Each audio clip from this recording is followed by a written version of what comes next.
उम्मीद है सब खैरियत से होंगे। आज का हमारा टॉपिक बहुत इंपॉर्टेंट है आपके टेस्ट के हवाले से। हर साल इस टॉपिक में से क्वेश्चन बनता ही बनता है और आज हमने इस टॉपिक के हवाले से हर एक पॉइंट को डिस्कस करना है जो कि एक्सपेक्टेड है कि क्वेश्चन बन सकता है। तो वीडियो को एंड तक जरूर देखिएगा और अगर चैनल पर न्यू है तो चैनल को सब्सक्राइब कर दीजिएगा। तो चलिए स्टार्ट करते हैं हमारा आज का topic, that is structure of DNA. DNA basically आपके पास क्या है? DNA stands for deoxyribonucleic acid. अगर सिंपल वर्ड्स में समझें तो बेटा डीएनए आपके पास एक ऐसा मॉलिक्यूल है जिसके पास जेनेटिक इंफॉर्मेशन मौजूद होती है किसी भी जानदार की डेवलपमेंट और फंक्शनिंग के लिए।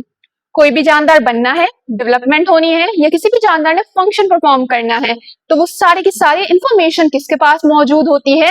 डीएनए के पास मौजूद होती है। डीएनए एक ब्लूप्रिंट की तरह है हमारे लिए, मतलब कि उसको फॉलो करके जितनी भी जानदार की डेवलपमेंट है वो होती है। अब किस तरह से जरा समझिएगा। अब फॉर एग्जांपल ये हमारे पास डीएनए, अब डीएनए के पास मौजूद है कोड्स। डीएनए से क्या बन गया हमारे पास? आरएनए बन गया। अब इस आरएनए की गाइडेंस में बने अमीनो एसिड्स अरेंज होंगे और बनेगा प्रोटीन। अब ये जो डीएनए से आरएनए बन रहा है इसे हम कहते हैं ट्रांसक्रिप्शन। ट्रांसक्रिप्शन। जो ये आरएनए से प्रोटीन बन रहा है इसे हम कहते हैं ट्रांसलेशन। अब हमें पता है प्रोटीन क्या है, प्रोटीन बिल्डिंग ब्लॉक है हमारे पास। तो प्रोटीन की जो है वो बेसिस पे हमारे पास सेल के स्ट्रक्चर्स बनेंगे और फिर सेल बनेगा, देन सेल के बाद क्या बनेगा? टिश्यू, टिश्यू के बाद ऑर्गन और फिर organ system and then organism. क्या हुआ कि डीएनए की गाइडेंस में क्या बन गया? कंप्लीट एक ऑर्गेनिज्म बन गया। तो सिंपल डीएनए के पास ही वो पूरी इंफॉर्मेशन थी कि कोई जानदार बन सकता है। ठीक हो गया। डीएनए हमारे पास एक हेरिडिटी मटेरियल है, मींस कि वो मटेरियल जो कि पेरेंट्स से ऑफस्प्रिंग में ट्रांसफर होता है। हम कहते हैं ना कि बेटा इसकी आंखें अपनी मामा जैसी हैं, इसके बाल अपने पापा जैसे हैं। वो किस वजह से हम कहते हैं? इसी डीएनए के बेसिस पे कि ये डीएनए से ही जो है इंफॉर्मेशन पेरेंट्स से ऑफस्प्रिंग में ट्रांसफर हुई है। डीएनए को जो फर्स्ट टाइम डिस्कवर किया था वो फ्रेडरिक मेस्चर ने किया था 1869 में। और जो डीएनए का स्ट्रक्चर है, डीएनए का स्ट्रक्चर बेसिकली कैसा है? हमारे पास डबल हेलिकल स्ट्रक्चर है। इस तरह से दो स्ट्रैंड्स हैं, हेलिकल स्ट्रैंड्स हैं। अब ये जो स्ट्रक्चर है डीएनए का वो किसने दिया था? दो साइंटिस्ट ने दिया था, वॉटसन एंड क्रिक, 1953 में। अब हम आ जाते हैं डीएनए के स्ट्रक्चर की तरफ जो कि हमारे टेस्ट के हवाले से बहुत ज्यादा इंपॉर्टेंट है। डीएनए है हमारा वो है एक पॉलीमर, ये बना हुआ है छोटे छोटे मोनोमर से। अब जो डीएनए का मोनोमर है वो क्या है? That is nucleotide. न्यूक्लियोटाइड खुद भी तीन चीजों से मिलकर बना हुआ है, फॉस्फेट ग्रुप,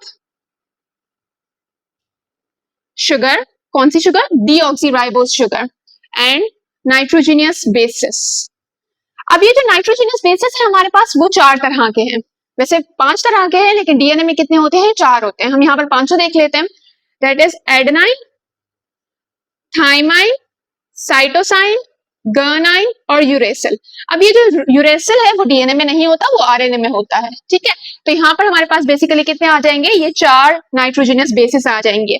अब इन चार नाइट्रोजनियस बेसिस की वजह से हमारे पास कितने न्यूक्लियोटाइड बनते हैं? चार न्यूक्लियोटाइड बनते हैं। अब यहाँ पर ये जो न्यूक्लियोटाइड है वो किस तरह से ये तीनों चीजें मिलकर न्यूक्लियोटाइड बनाती हैं? तो बेटा ये जो हमारे पास फॉस्फेट ग्रुप है, अब इनकी अरेंजमेंट समझिएगा कि किस तरह से है और किस तरह से ये ज्वाइंट होते हैं। ये बहुत इंपॉर्टेंट है आपके लिए। अब ये जो आपके पास डबल हेलिकल स्ट्रक्चर नजर आ रहा है इसमें ये जो स्ट्रैंड्स हैं ये बनी हुई है फॉस्फेट ग्रुप से और शुगर से, जबकि इन स्ट्रैंड्स के अंदर आपके आ जाते हैं नाइट्रोजनियस बेसिस। और वो किस तरह से अरेंज होते हैं? यहाँ पर है एडेनाइन, यहाँ थाइमाइन, साइटोसाइन, गुआनाइन। ठीक है, अब अगर एक स्ट्रैंड में आपके पास ये सीक्वेंस है तो याद रखिएगा कि जो दूसरी स्ट्रैंड होगी आपके पास वो बिल्कुल अपोजिट होगी, कॉम्प्लीमेंट्री होगी। किस तरह से? क्या यहाँ पर एडेनाइन है, एडेनाइन हमेशा पेयर करेगा। पेयर मतलब जब अगर एक स्ट्रैंड में एडेनाइन है तो दूसरे स्ट्रैंड में हमेशा एडेनाइन की जगह पर क्या आएगा? थाइमाइन। अगर एक स्ट्रैंड में थाइमाइन है तो दूसरे में आएगा एडेनाइन। एक में साइटोसिन तो दूसरे में गुआनाइन, एक में गुआनाइन तो दूसरे में साइटोसिन। अब इसी के बेसिस पे यहाँ पर बना ले तो एडेनाइन है तो यहाँ क्या आ जाएगा? थाइमाइन, थाइमाइन है तो यहाँ आ जाएगा एडेनाइन, साइटोसिन है तो गुआनाइन और गुआनाइन है तो साइटोसाइन।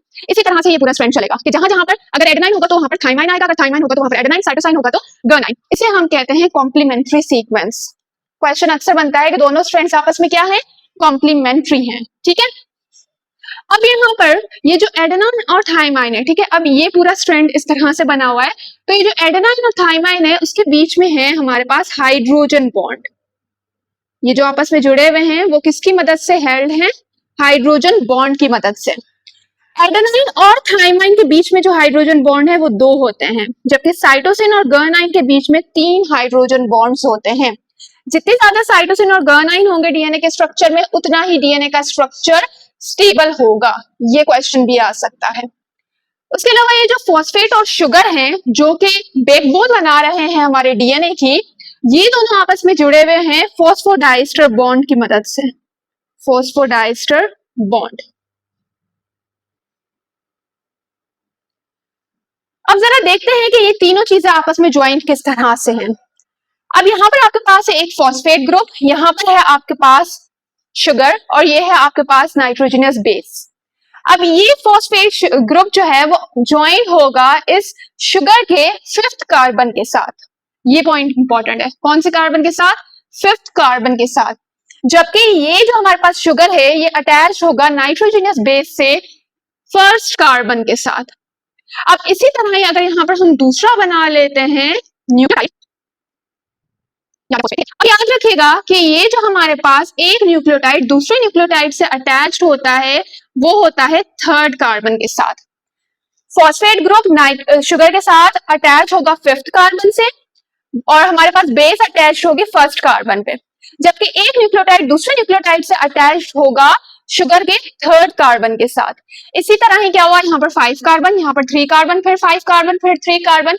इसी तरह ही जो हमारे पास डीएनए की पोजीशन है वो किस तरह से होगी, हमारे पास 5 प्राइम टू 3 प्राइम होगी, जबकि दूसरे स्ट्रैंड में क्या होगी, 3 प्राइम टू 5 प्राइम होगी। इस डायरेक्शन में डीएनए मूव करेगा। इस डायरेक्शन, ये डायरेक्शन होगी हमारे पास डीएनए की 5 प्राइम से 3 प्राइम, और दूसरे स्ट्रैंड में 3 प्राइम से 5 प्राइम। ये क्वेश्चन भी आता है। ठीक हो गया। अच्छा, ये जो हमारे पास बेस पेयरिंग है ना, ये जो एडेनाइन है इसके साथ थाइमाइन आएगा, इसे हम कहते हैं चारगफ रूल। क्या कहते हैं? चारगफ रूल। अब ये जो हमारे पास एडेनाइन और थाइमाइन, दो स्ट्रैंड्स के बीच में जो डिस्टेंस है वो कितना होता है, दो हेलिकल्स के बीच में जो डिस्टेंस है वो होता है 20 एंगस्ट्रॉम का।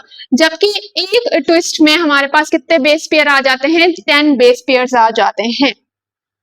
अब यहाँ पर एक और क्वेश्चन बनता है कि बेटा बताएं कि अगर आपके पास 20% है एडेनाइन, तो बताएं कि गुआनिन कितना परसेंट होगा।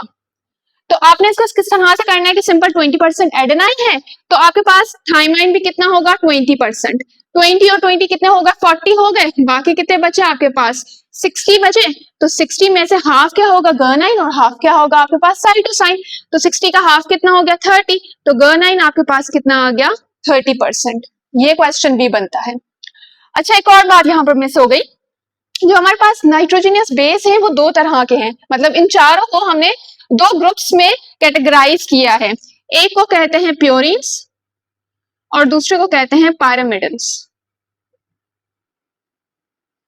प्योरीन्स हमारे पास डबल रिंग स्ट्रक्चर है और पायरामिडन्स हमारे पास सिंगल रिंग स्ट्रक्चर है।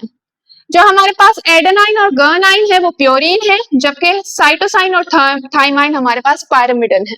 ठीक है, ये पॉइंट भी याद रखिएगा। तो सिंपल। अच्छा, एक और क्वेश्चन का आंसर आप मुझे बताएं कि बेटा अगर आपके पास 1200 न्यूक्लियोटाइड है और आपके पास 20% है एडेनाइन, तो बताएं हमारे पास हाइड्रोजन बॉन्ड्स कितने होंगे।